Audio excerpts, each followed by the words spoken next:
Está começando o Espiritismo para o século XXI. Um programa do Podmês, podcast do Instituto Mês. Apresentação de Saulo Monteiro.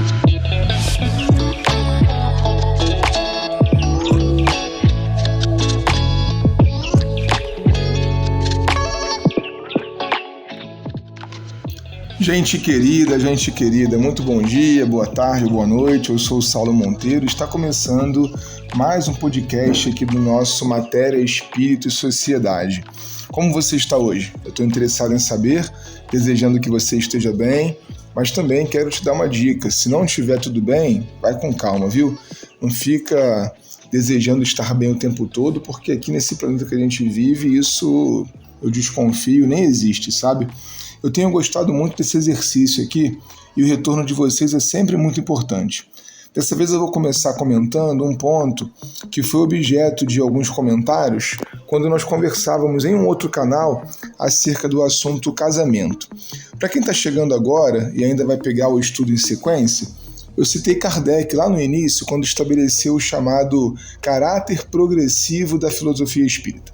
Para ele, quando a ciência entrasse em contradição com alguma tese espírita, por assim dizer, ele, o espiritismo, é que deveria se adequar. É mais ou menos óbvio, né? Para quem vive hoje um mundo de meio técnico-científico.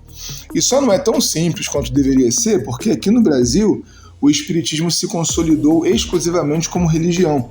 Uma religião clássica, tradicional, conservadora, em que regras, né, que são temporais acabam ganhando quase que uma autoridade sacerdotal dentro de uma hierarquia de interpretação moral que a gente fala que não existe, mas que sim, existe e se impõe de maneira bastante violenta, às vezes, dentro da instituição espírita. Mas espiritismo é filosofia e a gente vai discutindo ao longo do tempo aqui no Podmês se também é ciência, porque de um ponto de vista empírico ela precisa evoluir. E ela cresce, se modifica enquanto teoria da realidade. Esse nosso tema de hoje está dentro do escopo ainda dos relacionamentos e da formação da família. A gente veio falando desse assunto nos últimos episódios. E, de certa forma, um bom exemplo de como o tempo passa, a ciência e a sociedade mudam e a nossa visão do ponto de vista espírita também precisa mudar, é esse tal de casamento.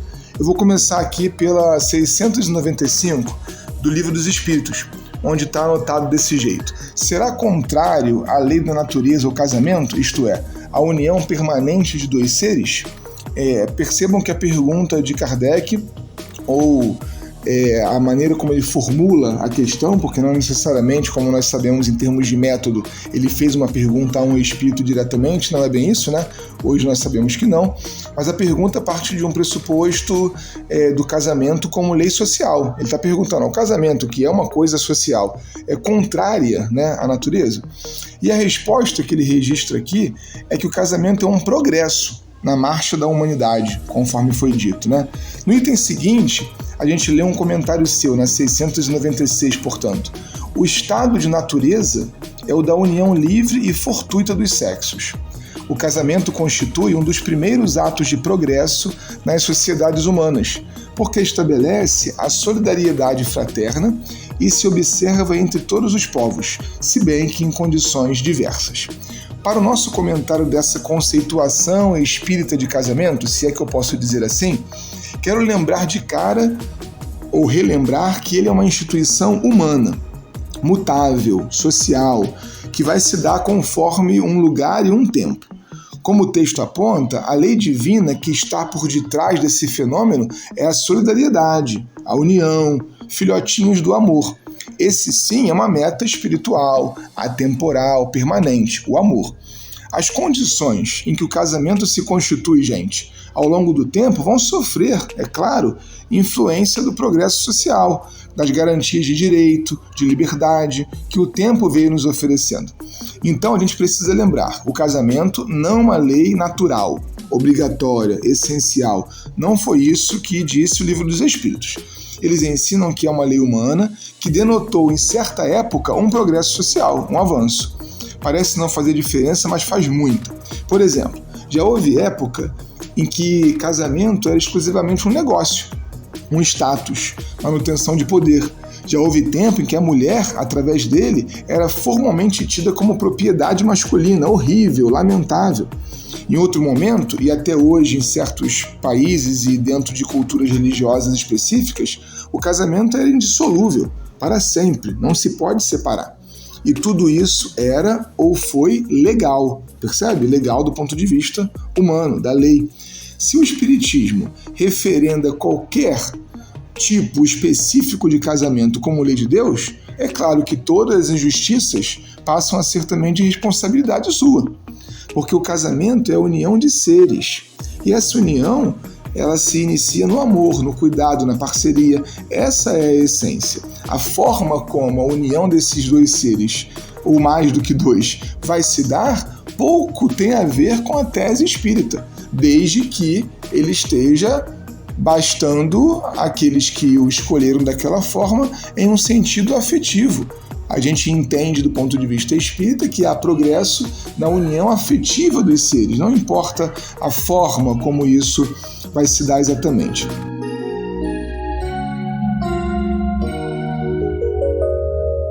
Ajude na manutenção do Instituto MEIS. Você pode contribuir através da chave Pix institutopmeis@gmail.com ou indo em nosso site, na aba Como Ajudar.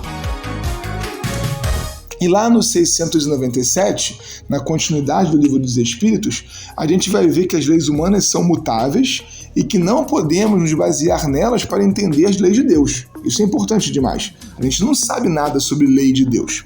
E na continuidade desse raciocínio de treino do amor, é que vem o exemplo que evocávamos no início sobre as adequações que a ciência incita na filosofia espírita. Vamos ler com muita abertura de mente, crítica e também com carinho o item 701 desse mesmo livro que a gente está estudando, o Livro dos Espíritos. Olha o que o texto diz, gente, eu estou lendo, hein? O casamento, segundo as vistas de Deus, tem que se fundar na afeição dos seres que se unem. Na poligamia não há afeição real, há apenas sensualidade. Olha o que o texto disse. Na poligamia não há afeição real, há apenas sensualidade. Eu estou muito desconfiado, gente querida, que aqui a ideia de poligamia está vinculada ao machismo estrutural da nossa sociedade, que ainda é evidente hoje e que já foi muito pior, e que colocava as mulheres em um ambiente de harém exclusivamente para fins sexuais. Eu acho que é dessa poligamia que o texto trata. Mas para os tempos de hoje, eu vou me perguntar, será que toda relação não monogâmica é errada? E está desvinculada da lei de Deus? Alguém pode dizer isso? Por exemplo, será que 3 pessoas que resolveram se casar estão mesmo descumprindo alguma lei? E se essas pessoas nem se relacionam sexualmente e estão juntas exclusivamente porque se amam? Como que eu vou culpar a sensualidade? Porque há casos assim. Dá para entender agora? Está escrito no Livro dos Espíritos, está. Mas dá para dizer que isso é um ensino espírita? Atemporal, tipo imortalidade da alma? Não dá, gente. A sociedade mudou. E se 2, 3 ou 4 pessoas buscam se unir em sentimento, estabelecendo uma relação de afeto, qual é mesmo o problema, hein? A moderna psicologia vem estudando as relações afetivas e descobrindo que assim como você pode ter 2 filhos e amar igualmente a eles, é sim possível também ter mais de uma parceria conjugal. Eu não consigo imaginar isso para mim, sabe? Não é a minha perspectiva. E tá tudo bem, porque cada um de nós dá e recebe afeto de um jeito. Mas não dá para julgar alguém. E muito menos achar que esse seria um erro que contraria as leis de Deus. Porque a lei de Deus é o treino para o amor. Mais nada que isso. A lei de Deus é o treino para o amor. Um forte abraço para você e até o próximo episódio em um dos nossos canais de contato e de comunicação espírita. Tchau, tchau.